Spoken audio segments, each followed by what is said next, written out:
In my selections, I try to cover a quite broad price range because I truly believe that wine is for everybody. It's not something that only people who are eager to pay $80 a bottle, they should get the good wine. I think there are many good wines that 15, 20, 25, 30 euros or 30 bucks. My mission is really to try to find good wines also for good price because I truly believe that wine is for everybody. Sit back and grab a glass. It's Wine Talks with Paul K. Hey, welcome to Wine Talks with Paul K. And we are in studio today in Southern California. Beautiful day. Actually, it's kind of cold today. About to have a conversation with Claudia Callegari at the Tuscan coast as she's looking at the ocean deep in the night.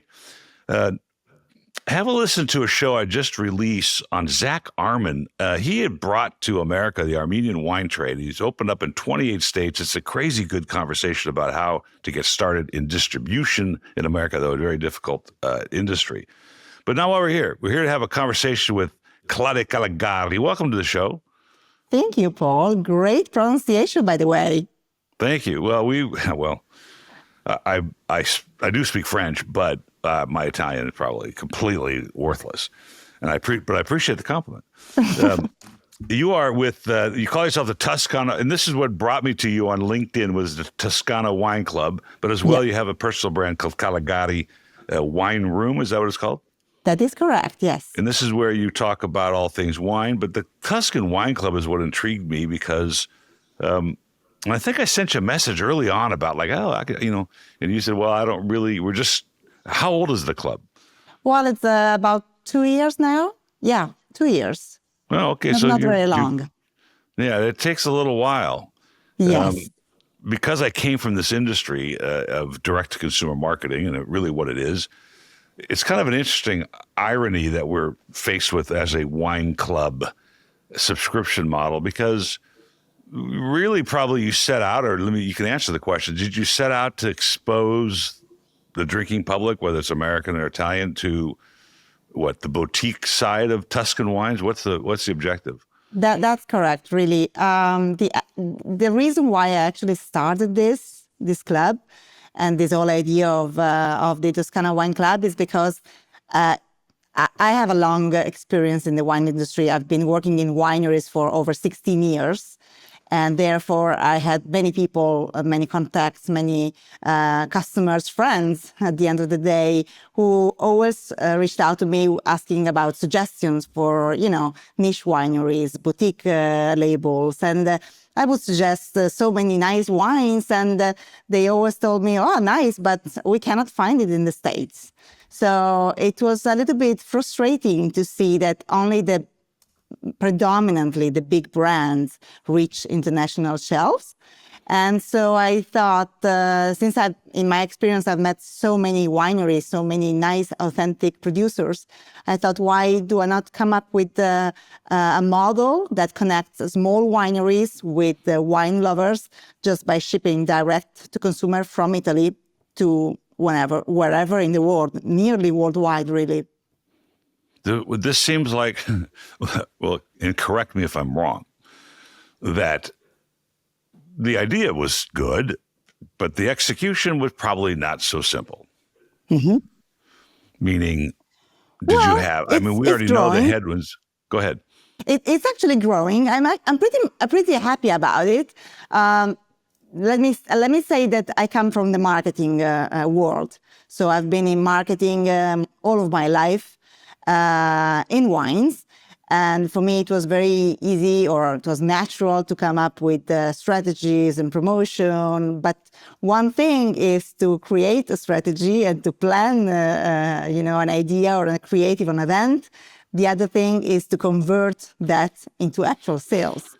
And so that's the challenge that I'm facing myself, mostly due to the fact that I've never done it before. So I've always been just a marketeer.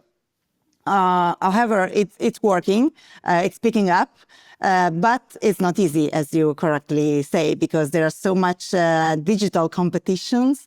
I do have the feeling that my in-person relationship, when I meet people, either in the US when I come for events or when they come here touring the region, sales is really easy because they get to meet me, they see me, they can feel or know firsthand my choices, and therefore they trust immediately. I once said that in-person activities have a 90% conversion rate because it's nearly impossible that anybody I know and I meet in person do not buy something at the end of the experience. But digital, it's a different thing. The competition is extremely high. The trust of people, it's something that you need to build over time. And therefore, that's a little bit challenging. Let's delve into that because it's kind of an interesting situation in that you're in Italy and you find these interesting wines from these boutique wineries, which I think would play out in any wine region of the world. But if it wasn't for the digital world, this would be almost an impossibility to market in America and get traction with any kind of expediency because you've got traction in 2 years. But at the same time, yes, the barrage of messages for the consumer on their phone and in their computer and the wine itself, once you click on a wine ad, you're going to get all kinds of wine ads that you are competing. What's your pitch? What are you trying to sell them? I'm not competing with any e-commerce because I don't have the power for that. What I'm trying to really do is to build my personal brand. So I'm trying to make sure that people really trust my choices and they're happy and really happy to subscribe because once every 4 months or 6 months they receive a shipment from me, and it's always new wines that I personally select for them, so taking into consideration their personal profile. So something a little bit more customized than an e-commerce. That's something that I don't consider as a competition because it's a completely different service, what I do. I consider that I have a CRM where I keep track of all the preferences of my customers. And before any new shipment, I send out a survey to see what they prefer from the previous shipment so that I can fine-tune the next. And over time, in just 2 years, I already have quite a good history of my consumer profile, tasting profile or preferences. It's a great work. That's hard work, and you are being successful at it. But I did it for so long, like I said, and even though you are, I'll put it in another context. When I started doing it myself in 1988, I never thought the wineries, for instance, were my competition. The winery experience for somebody who visits Napa Valley and joins a club is because they did that. And so I never considered them competition, but that was before the digital age. And now, no matter what you do, if you're trying to attract somebody to your club, they're gonna be barraged with other e-commerce clubs, wineries, because the algorithms are going to suggest to their advertising platform to deliver a message. And so are you differentiating yourself from those by saying, look, I'm on the ground here in Tuscany. I am creating these brands. You're never going to see them in America. And taking that the next step, how do you do that? Well, I have a number of activities in my personal strategic plan. As I said earlier, in-person activities are the one that works the most. So I'm really trying to push my in-person events, either in Italy, but mostly in the US. Last year, I did a tour in December where I organized 5 events, and in 10 days presented 4 labels, which I selected, to nearly 600 people in person, right? So those was really successful because, again, conversion rate in that case was really high. And of course, all those people that I meet in person then become, at some point, either repeated customers or they come to Italy sooner or later, and then they reached out to me because they had a very good time at the event. or they refer me to a friend who is coming to Italy. So it's a good, it's a good promotional tool, which I would like to increase in the future. So as a matter of fact, I'm talking right now with an event agency, so with an agency in the US to help me find event opportunities in the US, because that's really what I think it's the most successful thing. And then the hospitality and touring of the region, wine retreats here in Italy, in Tuscany, it's also working very well.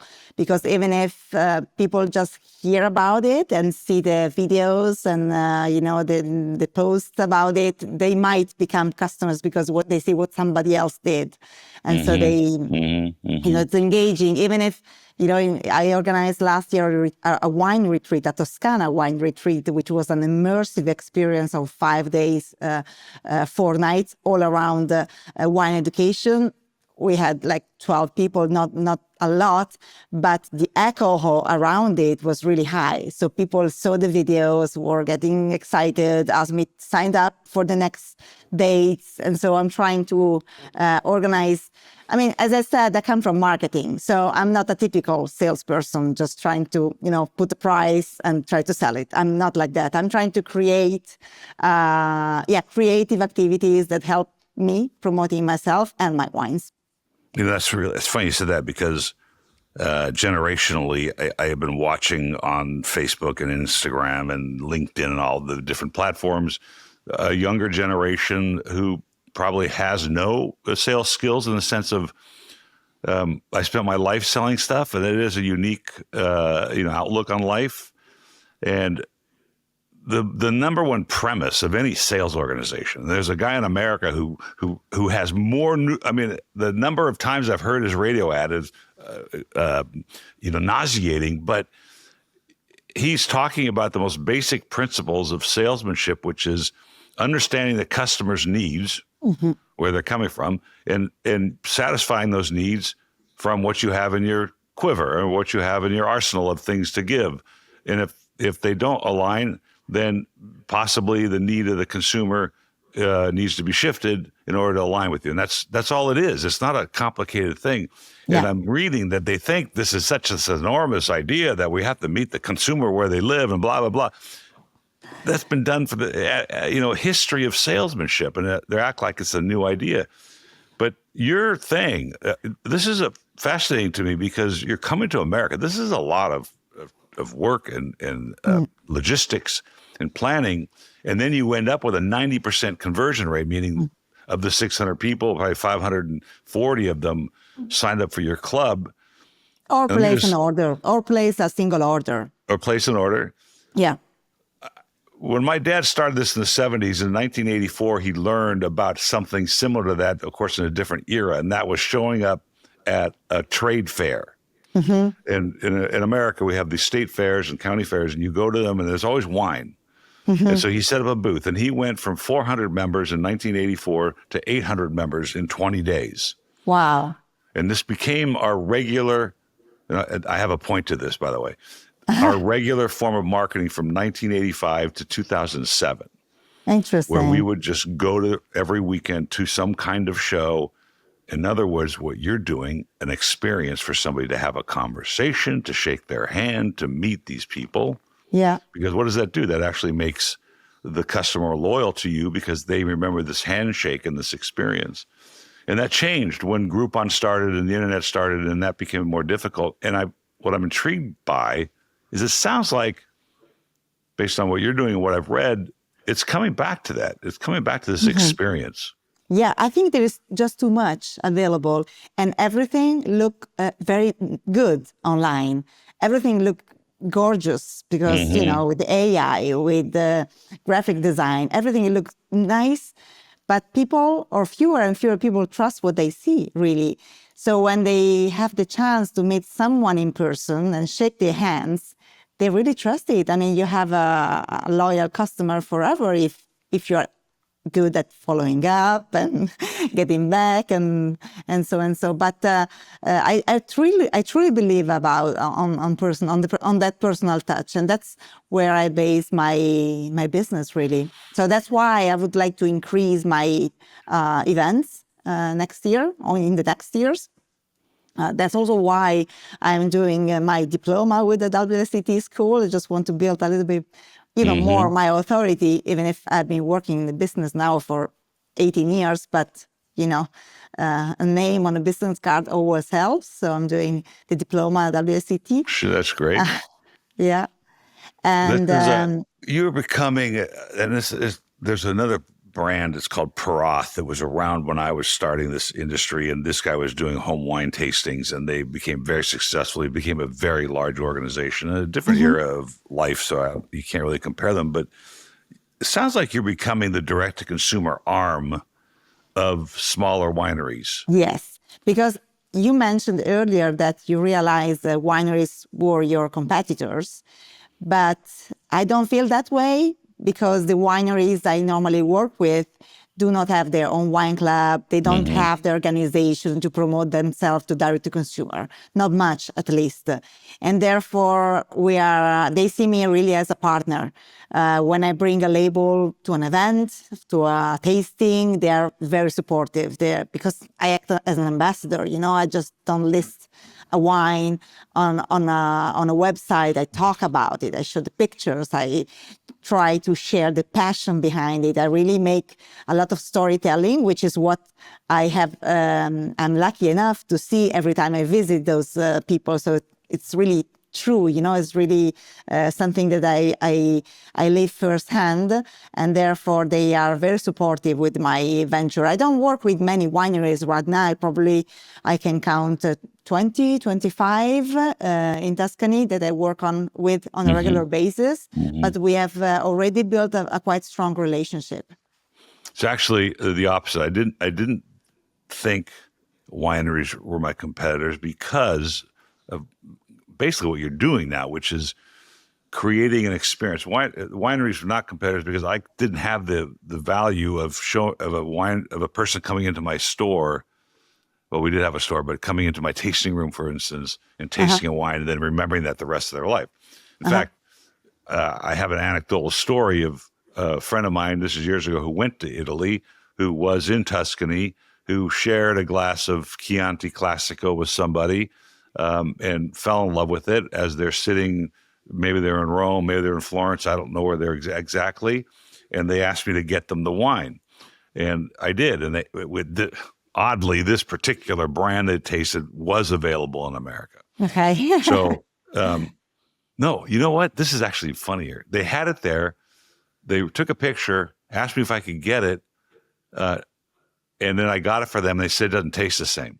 Oh, wow. That happens quite often. I go, because you're not on vacation. Yeah. But Right. It's funny that you tell me this, because I've heard a couple of times this theory. And last time when I was in the US in December, someone specifically told me, well, I really like this wine. I tasted it in America. So if you ship it from Italy, it will taste the same. Okay, that's so it funny. was an interesting point of view. That's totally right. And the other one, which is even funnier, this other couple had a wine at a restaurant, and they ordered it from Italy, and it came to America and it got sent back because the licensing wasn't in place. And then they asked if they could use my import license to bring it here, which I did for them. And so they picked it up, and I said, by the way, where did you have this? He said, in New York. I go, what do you mean? He goes, yeah, we had a restaurant in New York. I said, are you trying to tell me you had a wine in New York, but you ordered it from Italy, and then you went through months of turmoil to land it here when it was already here in America, and I could have gotten it the next day probably, or 2 days later? They're like, no, we didn't know that, But that's why Tuscany. You grew up there? No, I actually moved to Tuscany in 2008. It was my second working experience in wineries, and I've been hired by a large winery in Montalcino called Banfi. You probably know. Oh, I know. May. What's her name? Yeah. May? Christina May? Christina Mariani May, yes. lovely woman. Yes. I've been working, so I moved to Tuscany for wine, really, for my job, for work. And I've been working there for 12 years before I moved to the coast to work in the Bulgaria region and work for Marilisa Allegrini, another wonderful Italian woman, wine. And after that experience and after, what I've learned along the way, I decided to start up my own business. It's interesting you said women in wine because I interviewed Emilia Nardi from Silvio Nardi in Montalcino.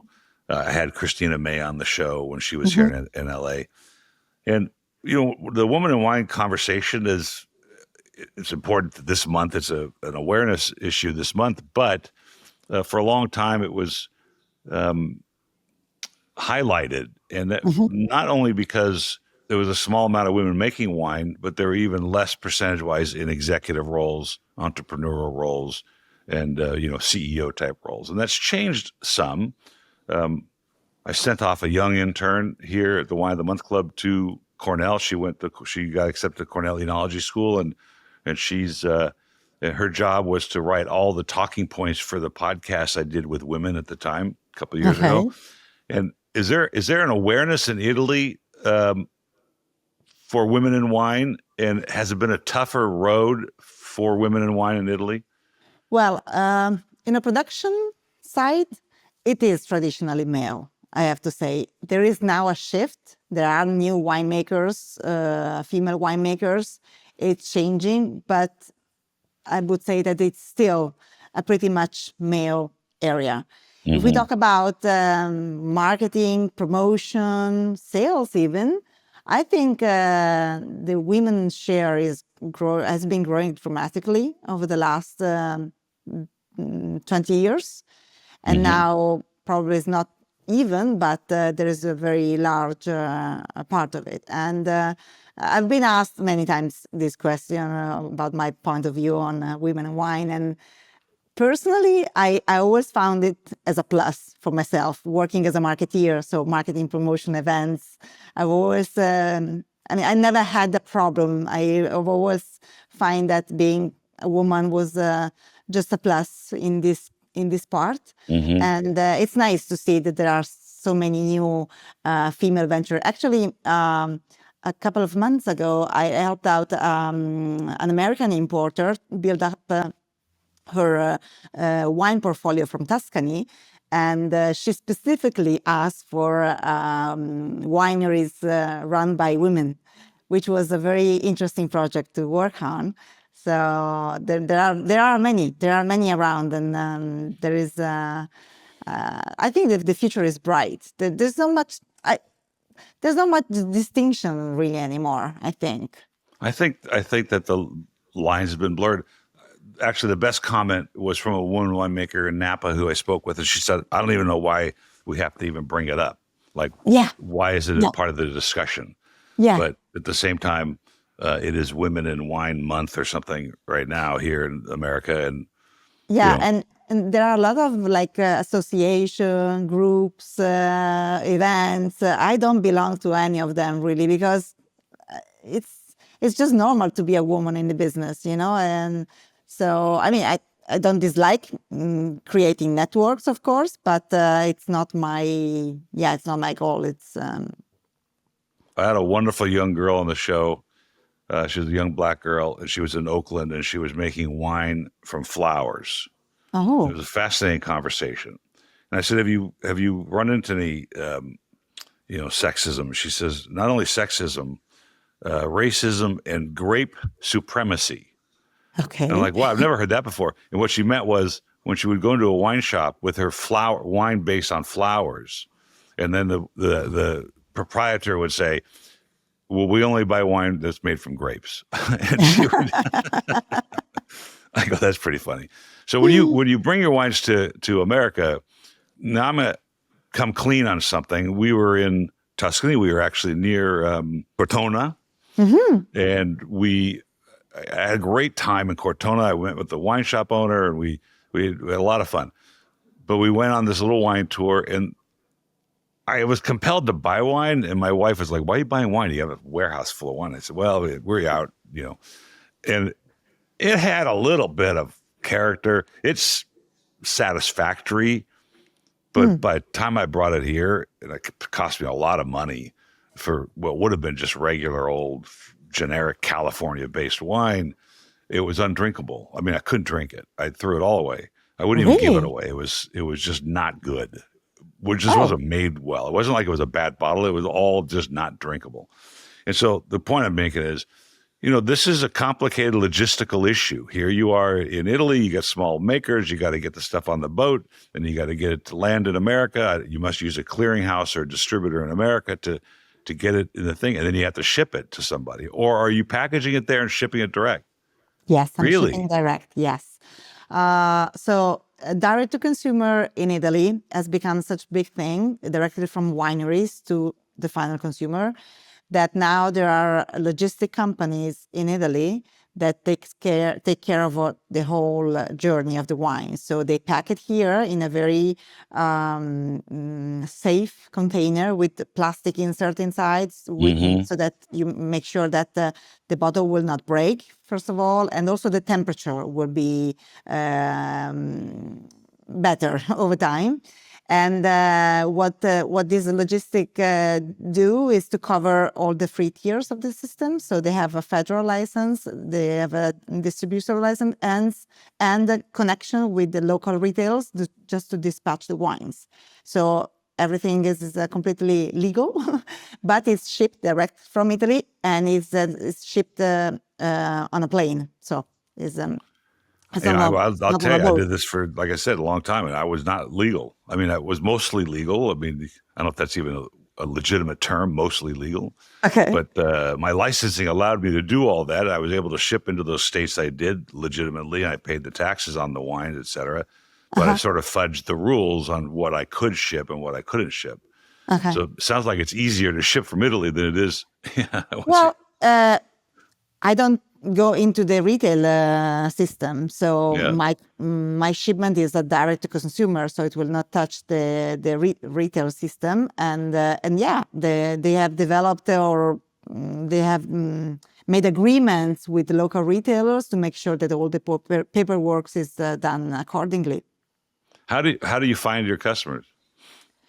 Well, um, I've started with my personal connections, as I Without said. giving up any trade secrets now. Well, I've started with my personal connection. First of all, I spend a lot of time on LinkedIn because I decided that it's my number one platform.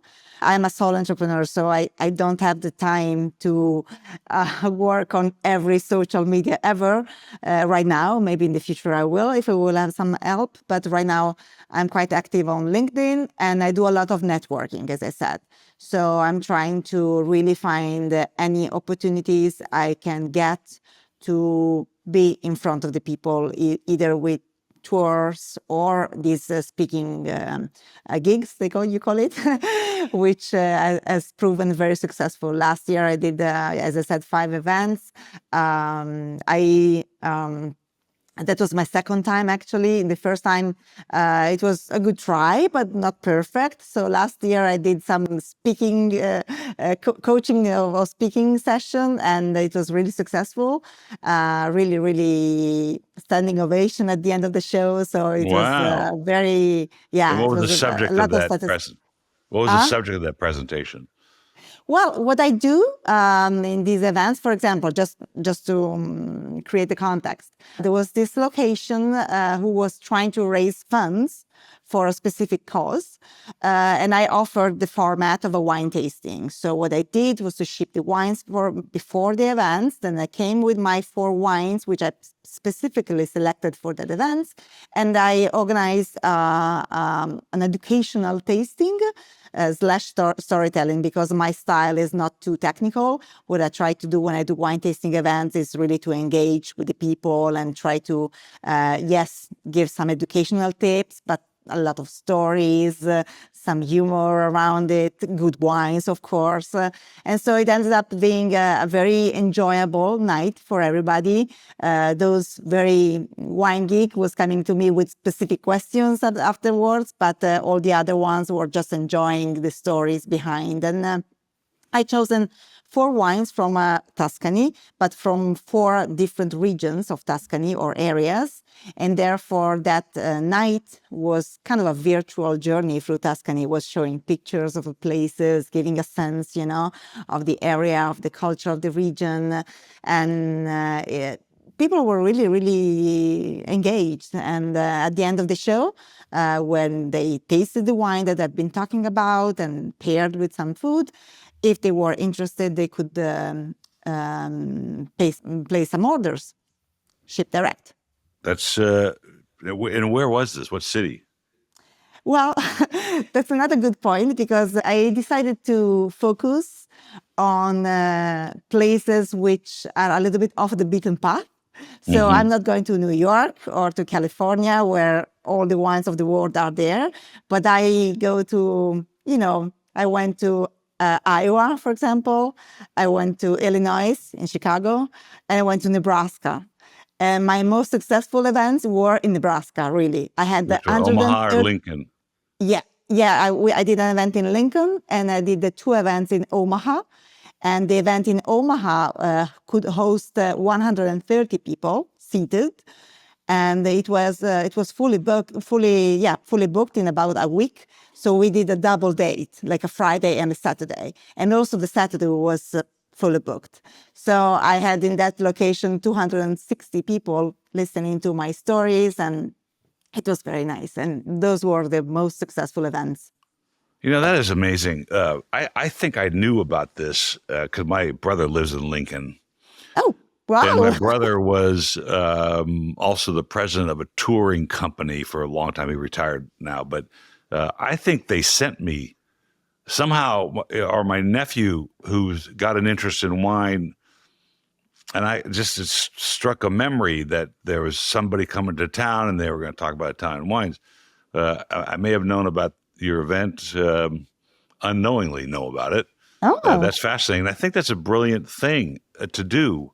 And the reason I brought up this gentleman in Cortona, who was a jeweler, who had a wine shop in Kansas City, as well as in Cortona. Figure that out, right? I mean, Cortona. Are you talking about Molesini, right? Yes. You know I him. know him very well. Yes. So he wanted me to help him, which I'm happy to do, but we haven't done it yet.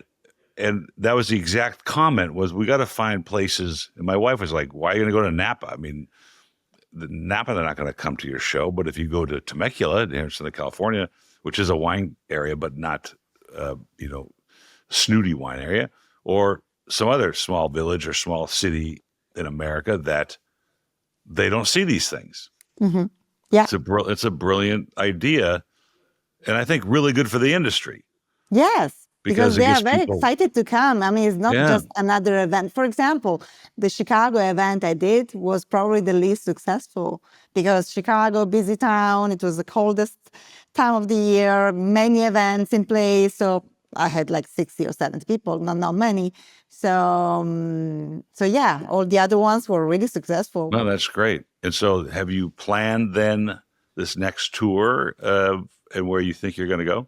Yeah, well, I'm probably coming. Well, I would like to go back to Nebraska, I have to say, because I've been there already twice, which means that the first year was a guest from them, and the second year they called me back, Wow. which it's very nice. It's always nice when they call you back. So I hope I will be back either in December once again, or let's see. And then I'm planning from June this year on, after I'm done with my diploma course, because I have my exam in May, and now I'm just studying all the time. Congratulations. After my exam in May, I'm planning to hire an agency who is going to help me create new opportunities. And what's the response then? I mean, Italian wine, Sangiovese, Super Tuscans.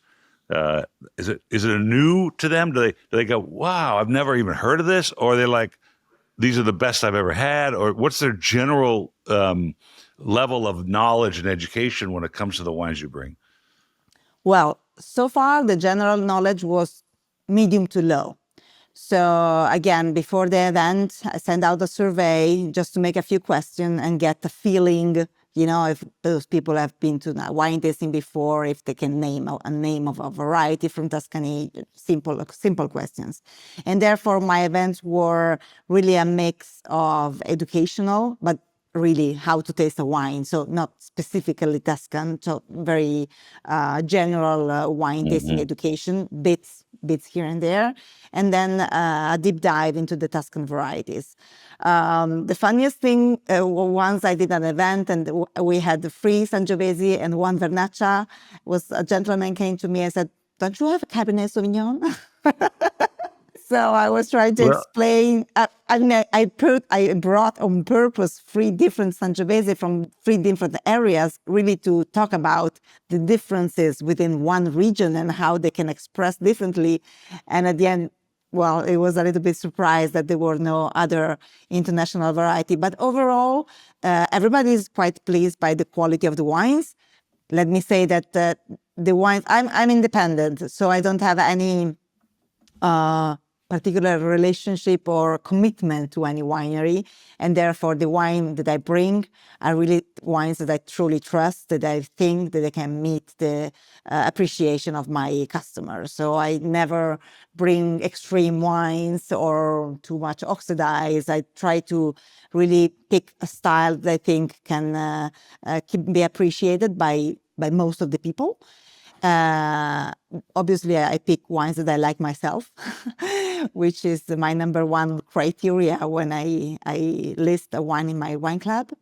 And overall, I think that people are really mostly happy about the experience because of the wine tasting and the educational and learning something new, because it's something that probably they did not have the chance to do that often. You triggered a memory of mine, and that was exactly our pitch at the Wine of the Month Club, which was an earlier time when wines that we sourced were true finds. It got toward the end of the 35 years, and I'm talking about up to a few years ago, where, to find wines in that price range, you weren't finding rare, interesting, fun wines. You were finding bulk items that were coming in from Spain that, you had to figure out which ones were better than the others. And that was not what my ambition was, and that's one of the justifications for selling it, was that it no longer became that interesting find.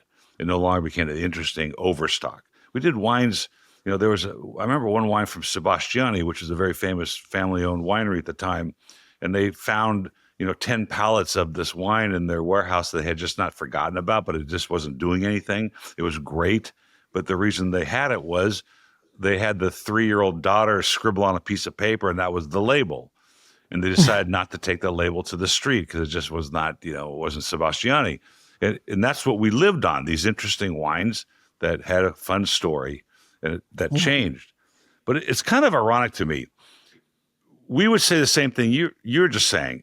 I'm not aligned with a particular wine. So you get the best value. You get the interesting things I find. I go out on the street and I look for you. And that's a really important feature to a proper wine club. One thing one of my customers told me that struck me, but just because I don't really know very much or very well how the American wine club work, once he told me, "I really like your wine club because unlike some wineries, wine club that send out leftovers wines to the memberships, my wines in the shipments are just selected on purpose for the wine clubs. So I don't have any leftovers, or it's not like an old vintage that I need to, get out of the warehouse or whatever."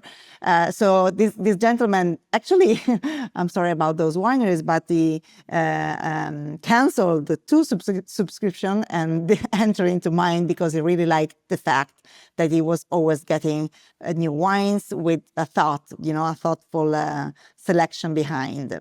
And don't feel bad for the other wineries. Yeah, well.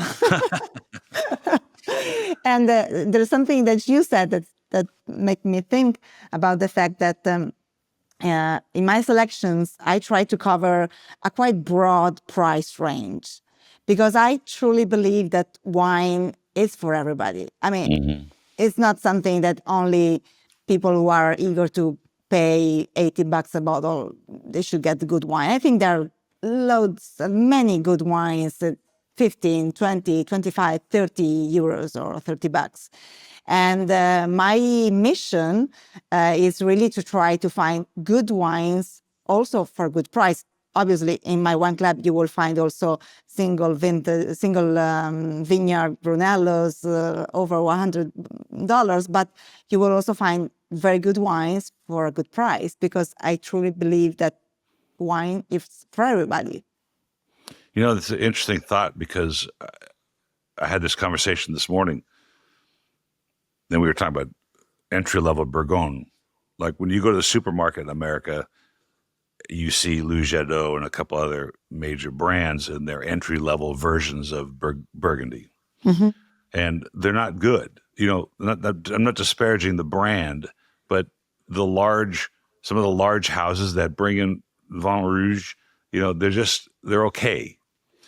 But there's some wonderful entry-level Burgundies from these small makers that if you go to the right place to buy them, or the right wine shop, you can get about the same price. You can get something that actually is quite revealing to the region. And Chianti clearly is like that. You know, I've had Chiantis and Fiascos that were excellent, but most of them are, you know, the traditional idea behind a Fiasco, which is like the country wine. But there are some really good entry-level Chiantis that if you know where to go to get them. Chianti Classicos too. There are some very well-priced Chianti Classicos. But again, you know, the way marketing and wine in America works, it's very hard to get shelf space and exposure for those brands because of many, many factors. And here you are finding those exact things and sending them direct to the consumer. It's really, you know, but the point I was going to bring up earlier was, your club has that premise. I'm going to find you the best I can find, and for the price. And this customer of yours was like, yeah, I get leftover things from wineries. And I think that's changing. Okay. Because particularly post-COVID, the direct-to-consumer model was critical in most wineries' revenue stream, because they couldn't, there was no tasting room, right? Yeah. And so many now create brands or create blends just for the direct-to-consumer club. And so they make it a benefit to join the club, because you're going to get access to stuff that we make that nobody else can get. And I think that's an important piece. You're doing that anyway, right? They can't get them, but you're combining that with the idea you're not aligned with. Because I also look at this, and maybe this is one of the pitches that you could use or do use, and that is, if you decorate your home with the same artist's paintings, eventually it becomes mundane because you get used to the style, because the style doesn't waver too much unless you're somebody like Dali or somebody. But wine is kind of the same. You know, if you have the same winemaker and they're making wines from just various plots of vineyards or various grapes, you end up with a theme. There's a thematic feeling to a group of wines made by the same winemaker. And you're avoiding that.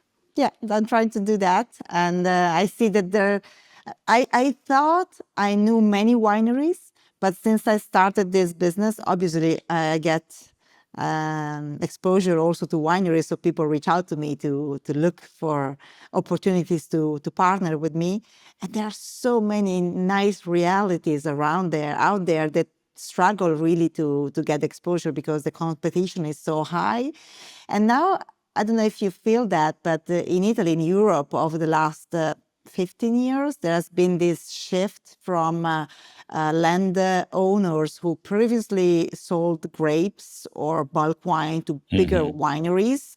Now that the new generation is involved, and then maybe they studied winemaking studies or marketing or whatever, now the new generation say, okay, I don't want to sell bulk wine. I want to bottle my own wine with my own label. So there's this new generation of young producers that are really, I'm happy to help out, really. And to support. Yes, I've seen that. I've read that, talked to people like that, and it's happening here. but at the same time, I want to slap them in the face and expose them to the reality of, again, the difference between making wine and having a winery and actually needing to sell it in what is now a complicated, convoluted market.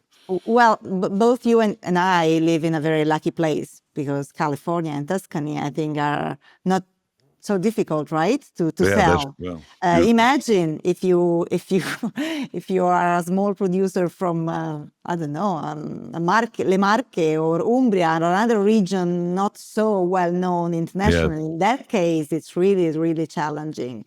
But I think in Tuscany, if you have a vision, if you have some entrepreneurial skills, so not just farming skills, I think there is a way to succeed. We were in when we were in Cortona. I drove down to Montefalco to see my good friend Valentino Valentini. Yeah. Who in worst case should be a movie star with that name. The best white wine in Italy. Yeah. Huh?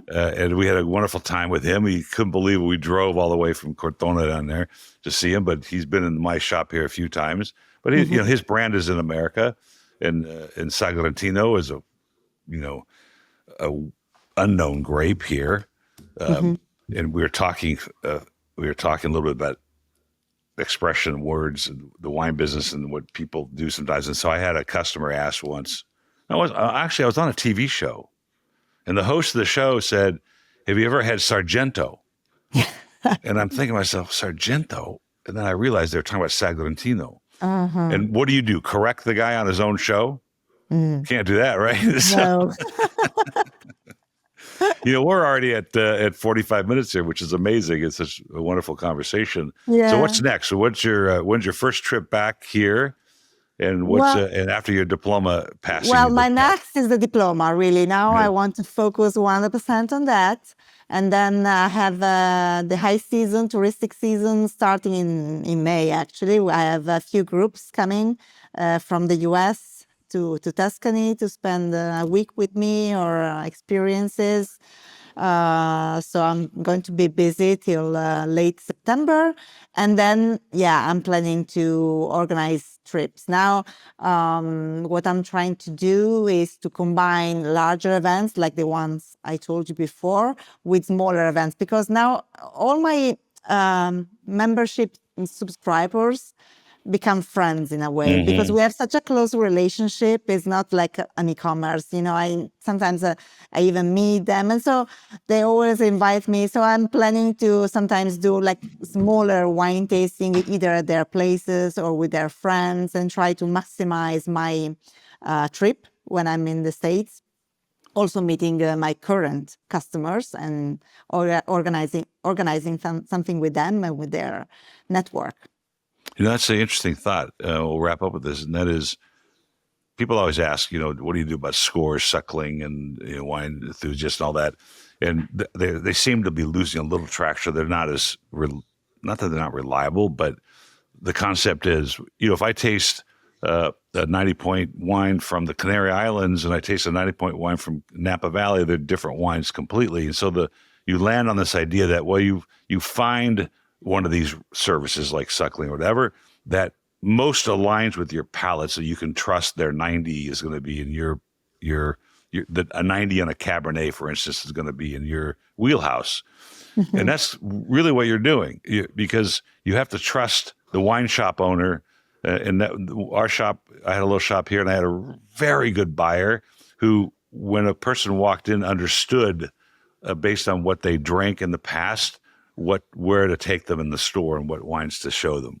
And that's a talent. And that's what you're doing, basically, is you're embedding your skill set in their home to find them the things that they feel like is a good representation of what it's supposed to be, which is really your primary function, and that they're going to like it. And so I'm impressed. It's going to be fun to see where this goes. And of course, if we're anywhere near Tuscany, we're going to Sicily next month, but I'm not going to pass through Tuscany to get there. We would love to come out and taste some wine with you. Sicily is on my bucket list. I'm thinking that this model of the Toscana Wine Club might evolve in a different way in the future. And Sicily is on top of my list. Yeah, their wines are... Replicating this model with the Sicilia Wine Club. would Because there are be so many. people would like that, I think. Yeah. Also, I know so many people in the U.S. with some kind of Sicilian origin and so they were really enthusiastic about the idea of me picking for wines for them from boutique wineries in Sicily. So that's one of my projects for the future. Not this year, but maybe next year. Well, good luck with it now, and such a pleasure to meet you and speak with you about this. And I'm sure we'll do it again one day. Let's just make sure we do it when we start the Sicilian version. We'll have a Mascalese together or something. Yes. Cheers. And I will invite you next time. I'm going to be in the U.S. for events. Well, I do owe my brother a visit in Lincoln. Okay. I haven't been there for years, and he has a wonderful family. Both his daughter and son live there, and they're married with children and all that. And I would encourage them and even treat them to your seminar if you make it there. So, deal. Cheers. Thank you, Paul.